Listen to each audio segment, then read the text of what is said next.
பலிபீடத்துல நின்றுட்டு தன்னுடைய இச்சையான ஆடை அலங்காரத்தை வெளியே காட்டி கொண்டிருக்கிறார்கள். அவளோடு கூட எத்தனை பேர் விபச்சாரம் செய்தாங்கன்னு தெரியாது. அவ எத்தனை பேர் கூட விபச்சாரம் செய்தான்னு தெரியாது. ஆனா கர்த்தர் சொல்லுகிறார்,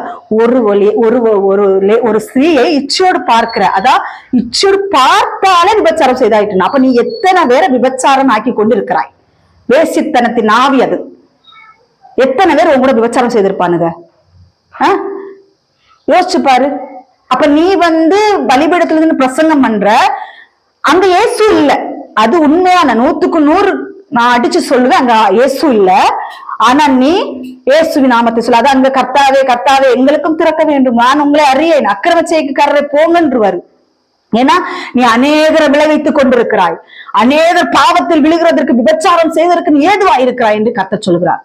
உதட்டுல சாயம் பூசிக்கிட்டு தன்னுடைய